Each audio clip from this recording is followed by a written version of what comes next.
De säger mer pengar, mer problem. Nils Kurt Grönberg var också känd som Einar och var en kriminell rappare som fick betala det ultimata priset. Varför blev han skjuten egentligen? Och vem var bakom skjutningen? Det här är historien om Nils Kurt. Hur samma hand som matade honom var samma hand som tog hans liv. Det finns inte någon tur med para. Jag lovar mera vänner kom.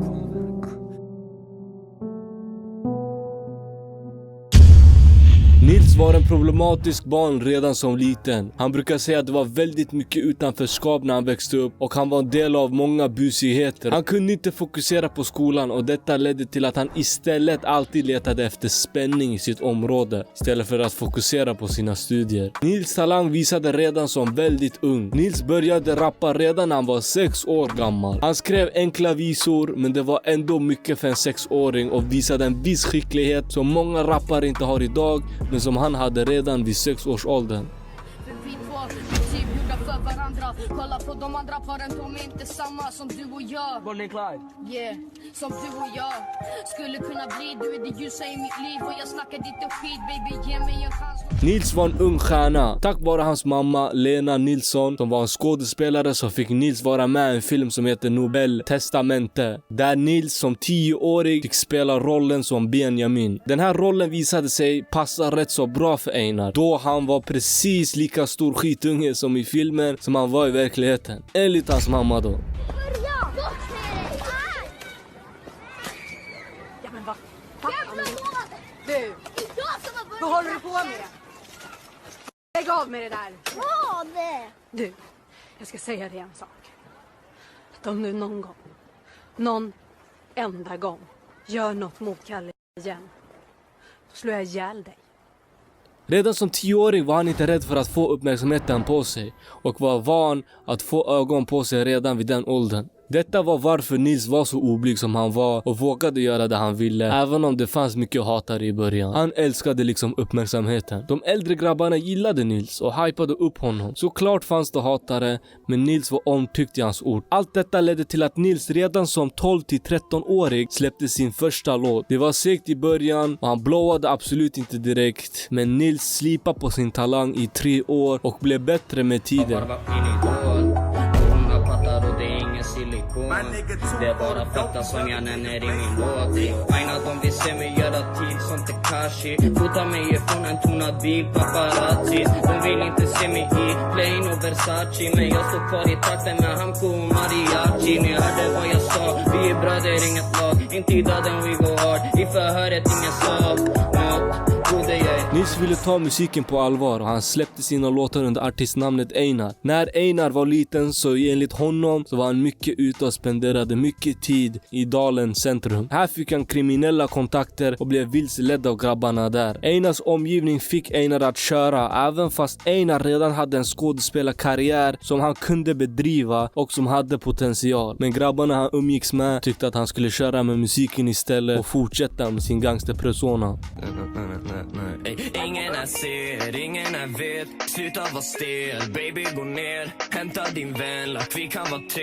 Jag är fett känd så bilder blir fel. Blev det för många skål, så vi festar vidare och lyssnar på min rapplän. Vi lever la vidare men bara för i nattlän. Vi tar det från sidare, vill låta du med mig. Jag pillar vid din pussy, jag kan inte bete. Året var 2018 och Einar släppte låten Ducka Popo, vilket var hans första släpp som fick ordentlig uppmärksamhet med över 1 miljon visningar på YouTube.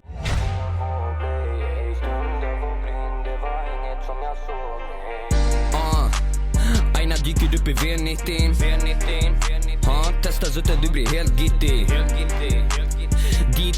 Nu med freestyles ute och sin första succésläpp så hade hans karriär nu tagit fart och han började få ögon på sig, hatare. Denna uppmärksamhet skulle visa sig vara farlig för Einar. Och det var från och med denna punkt som Einars liv skulle förändras. Men det var inte förrän Einar släppte sin låt Katten i trakten som hans karriär blåade på riktigt. Katten i trakten hamnade snabbt på nummer 1 på topplistorna och var där i 3 hela veckor. Med 10 miljoner streams på Spotify, 10 miljoner visningar på YouTube så fick Einar för första gången i sin karriär smaka på ordentlig succé. vacker och inte goish och behöver inga ögon i nacken. Men om de kommer och testar då jag får ner han på backen. Musikvideons inledning tillgänglas till en vän till Einar som sköts till döds i Dalen i slutet av 2018. Under denna period var Einar väldigt smart. När han blowade så bunkrade han direkt in sig i studion och började jobba på sitt första album Första klass med stora artister som Adam. Vi testar på svennen, hon har fått för sig att jag vill tugga med henne men jag är dögig. Så vi kan skippa det ämnet mannen jag rör mig. Detta album exploderade Einars karriär ytterligare och skickade honom direkt till nummer 1 på topplistorna. Detta album gjorde Einar till en av Sveriges största rappare med miljontals streams. Nu hade Einar etablerat sig som en gangsterrappare och med tanken på vart han växte upp så vill inte Einar verka fake. Han ville ha äkthetsstämpeln och var redo att göra vad som helst för den. Han ville visa för hatarna att han kör på riktigt. Detta skulle visa sig vara ett enormt misstag. Jag tyckte såklart att det var jättetragiskt. Det här är en unge som från början inte alls har varit kriminellt belastad överhuvudtaget. Jag tror att i hans fall så var det här äkthetsstämpeln någonting som han genom hela sin karriär sökte, skulle jag tro. Utan han ville framstå som genuin till vilket pris som helst. Och om det skulle innebära att beblanda sig med folk som körde på riktigt så får det vara det som skulle ske i hans fall. Mm. Einar hade blivit indragen i den kriminella världen och Einar såg inget fel med det. Även fast han hade en karriär som betalade ut miljoner så vill han ändå beblanda sig med de här kriminella. I den kriminella världen så får man inte backa. Speciellt inte om man är någon som rappar om hur tuff man är. Jag var osäker om jag skulle ta med den här delen, men jag tycker ändå det är viktigt att veta det här för att få en helhetsbild för att förstå varför 28 oktober hände som det hände. I april 2020 kidnappades Einar i en komplott som anstiftades med rivaliserande rappare Yasin och begicks av andra medlemmar i det kriminella gänget som heter Vårbynätverket. Han hölls under pistolhot i flera timmar och hans kidnappare tog bilder av honom och publicerades då på sociala medier. Det stal också en Rolex-klocka värt 300 000 kronor och 2 guldkedjor värt 163 000 sammanlagt. Yasin dömdes senare till 10 månaders fängelse för kidnappningen och en annan rappare vid namn dömdes till 2,5 år för medverkan till kidnappningen och rånet. Einar levde under dödshot efter sin kidnappning och använde sig av en skyddad identitet. Det är ganska hårt tills du särar på dina lår. Hon vill vara mer än en vän, hon vill vara naken och vänd. Hon vill vara med mig i mitt hem, hon vill vara med mig och bli känd. Du blev intresserad, du såg massa sedlar, du såg massa stenar. Ni vet vad jag menar. Även om allt det här är komplicerat kan vi ändå chilla, ta det lugnt. Men varför hände det här egentligen? Det vet ingen förutom gärningsmännen själv. Men några spekulationer, och då är jag tydlig med spekulationer, är att det var pengarrelaterat. Spekulation 1 går då ut på att under Ducka Popo-tiden så kom han överens med grabbar från Dalen för att få skydd. De hade en överenskommelse att grabbarna skulle skydda Einar och backa honom och riskera att sitta tid för honom. Och i utbytes till detta så skulle de få 1% av Einars inkomster från hans musik. Det var en bra deal i början. Båda gick med på det, men Einar skulle snabbt ångra detta när han släppte låten Katten i trakten. Katten i trakten fick Einars karriär att explodera och han började dra in miljoner. Och med hans album Första klass nu ute så blev grabbarna från Dalens cut miljonbelopp helt plötsligt som Einar inte ville betala ut. Då under denna tidsperiod så hade Einar ändå hållit sig utanför konflikter och Dalen-grabbarna hade inte behövt hjälpa honom med något större hittills. Einar kände liksom att eftersom de inte har behövt göra något så förtjänar de inte pengarna. Men en överenskommelse är en överenskommelse som båda gick med på.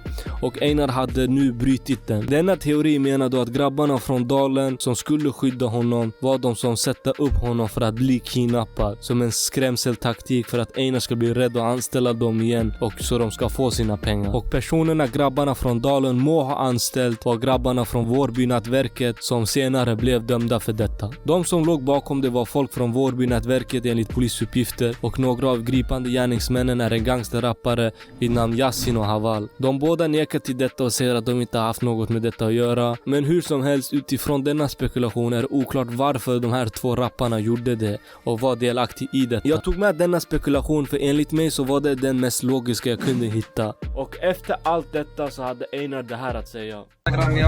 Eran broder här och alla, jag har en sak att säga till er bara. Alla där ute kan bli kidnappade, alla där ute kan bli bli slagna. Alla där ute kan bli, jag vet inte vad brorsan, men Benny man mår bra. Jag ser, jag är i liv och ingen kan göra det jag gör, så jag kommer fortsätta så länge jag står på benen. De blir rappa som Benny, man kan tro de är Elvis. Kolla såg du min vändning, mina haters är delis. Bästa vännen blev främling, det är klart att Benny blev självisk. Och du blir japp på beställning medan jag tar några selfies. Kom och testa, gå igenom det jag fucking gått igenom. Folk de pratar bara skit, vi får se när jag ser dem. Free bröder i kåken, de pumpar Benny med stereon. Må de komma till frihet och må Gud vara med dem. Bro det var bara ett år sedan lilla Nisse blev känd. Ett år senare lilla Nisse legend. Man är på klassikåser broder, de har inte en spänn. Nej skådespelare, de alla är ett skämt. Bakom torna där ute, Benny röker cheese. Går och spränger upp en K, eller plug me please. Det finns knark här i omlopp ifall du söker keys. Jag kan skriva på papper såklart men för ett pris. Han fick vända på skiten för han blev skiträdd. Så han snackar med grisen så han blev frikänd. Yeah, jag pratar aldrig med polisen. Oavsett vad fuck som händer här på streetsen. Ey, hela Sverige bakom ryggen, du kan behålla din ortplan. Killers på en cykel, de jatte utanför porten. Folk drömmer om millen, Benny har redan gjort den. Du har dina S, jag sparar de bästa korten på min mamma. Ska du säga mig någonting först och främst? Gå över på rappen för dina låtar de är sämst. Sen skaffa dig pengar, för utan pengar det är hemskt. Sen säg till när du har det jag har i ditt hem. Ey, på min mamma det svider i era ögon. Plus när jag musik jag skapar i era öron. Här det bara tyst om mina fucking förhörnon. Säg mig en enda fucking rappare som gör som mig. Och fucking kör på, ey. Döda en av oss, då blir du död två, ey. Husen här bredvid mannen hon är för kåt. Hela livet är skitsat och allting har en röd tråd. Det är not. Han släppte därefter låten Sätt dem på plats där han pratar om saker relaterat till denna händelse. Som att Haval var inblandad då Haval blev dömd för detta senare. Och kort därefter så mördades Havals lillebror Dara medan Haval satt inne. Han sköts med flera skott utanför sin port när han stod och rökte med sin flickvän. Gärningsmännen flydde från platsen med elsparkcyklar. Kan detta vara hämnd? Ingen förutom dem vet. Men inte nog med detta så tycks Einar enligt vissa håna Havals lillebrors bortgång och säga detta i hans låt. Det sker mord ibland och skiter i vem du är om du är bror till hand. De dyker upp med en liten eller stor ibland och får ditt namn suddas ut från historien. Kungen, ordet som vi ser mig i en grav så jag laddar tabbe, jag ska knulla dem tillbaks. Bro jag sitter på ett möte med en fucking psykopat. Bro vi diskuterar summor, han ska fucking bli betald för att dyka upp och spraya med en fucking automat.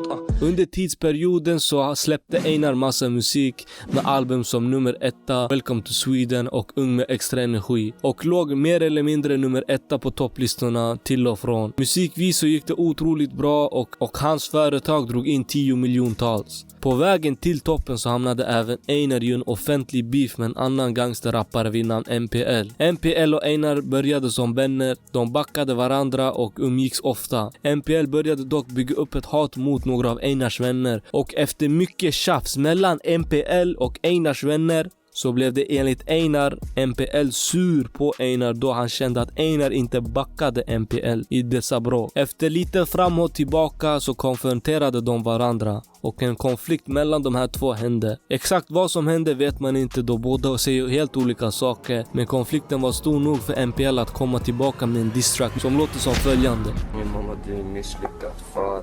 På min mamma du är misslyckat fall. Du tatuerar in en tår och spelar ball. Du är golare, mannen både du och jag vet allt. Du är barn, borde inte göra denna video alls. Hej, sluta säga nej. Du golade på mig och det är inte okej. Enda brottet du har gjort är att butcha på en tjej. Din profilbild du håller slash som är fake. Du är fucking slife-torsk mannen jalla. Vi kan alla se dig falla. Du blir bärensad av alla. Du är tönt och alla Big L. Han fick dig börja skaka av en smäll. Du gav man kläder och lakan mannen MPL. Du är inte gata, du är ingen kriminell. Allt kan du bara prata. Du säger jag är ett misslyckat fall. Men vem av oss två blev robbad på sin gun? Jag har aldrig sagt att gangster eller att jag är någon grabb. Men till skillnad från dig har jag aldrig varit någon svalg. Ey, varför är du sur? Är det för jag tryckt en guss? Smakar det med kuk när du ger en puss? Mannen är du bäng eller varför har du luft? Du är skit på rappan på min mamma, din diss var bush. Ey, vart är ditt bevis att jag golat till förhör? 6 månaders behandling sen och nu du tror du tag. Du kan inte ens ta ditt egna straff som en bög. Och du påstår att du gattar men varför är jag i död? Vad är det jag får höra? Av folk du känner? Nisse min bro, ey vad händer? Har det blivit trend eller har du tagit efter? Du vill böta mig som du blivit bötad av dina vänner. Går du runt och säger att du får lack? Du heter Kurt, du är svensk, what the fuck Är du gangster för din bästa vän är svart? Är det läge nu att säga till alla hur du är fast Hur har du mag att säga att jag är hårs? Du är definitionen av en vandrande tramadol, dissen var svag. Precis som dina slag, du är vitare än Abby men pratar som en pirat.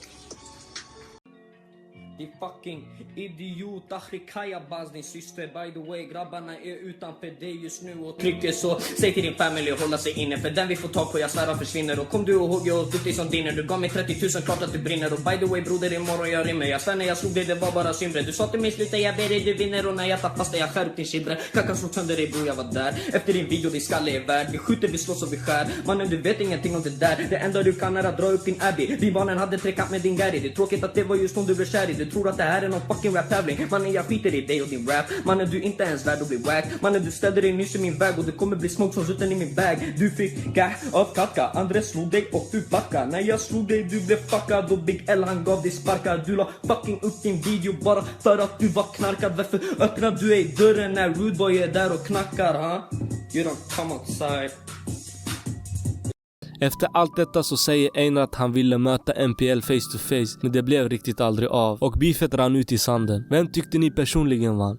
Äkte helt stämpeln som han egentligen inte behövde. Einar hade mer eller mindre 1 år på sig att lämna det kriminella livet. Det är synd. Han satt sig själv i en sits där nästan han var tvungen hämnas efter kidnappningen för att hålla upp sin gangsterpersona. Allt detta ledde till att klockan 22:50 fick polisen ett larm om att det skett en skottlossning i Hammarby sjöstad dit Einar nyligen hade flyttat.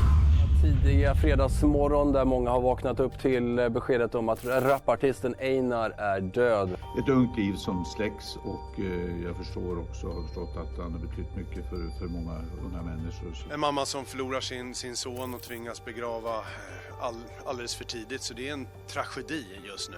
Klockan är 22:50 på torsdagskvällen när polisen får larm om skottlossning i Hammarby sjöstad i Stockholm. På platsen påträffas en man som är mycket allvarligt skadad efter att ha skjutits i huvudet och bröstet. Snart står det klart att det är rapparen Nils Grönberg, känd som Einar, som är skjuten. 00:45 på natten bekräftar polisen att Einar har avlidit. Han blev 19 år gammal. Parallellt med det så inleder vi en insats, jakten på gärningsmannen eller männen. Vår arbetshypotes är att det är fler än en person som har avlossat de här skotten eller är misstänkta gärningsmän. Och den har pågått hela natten i olika faser. På brottsplatsen har vi haft kriminaltekniker och flera specialsökhundar, bland annat brottsplatsundersökande hundekipage som söker efter DNA och vapenhundekipage som söker efter vapen. När polisen kom dit hittades en skjuten man livlös utanför. Einars musik är idag en del av mångas liv och kommer leva vidare för alltid. Truly, vila i frid Nils Einar Grönberg.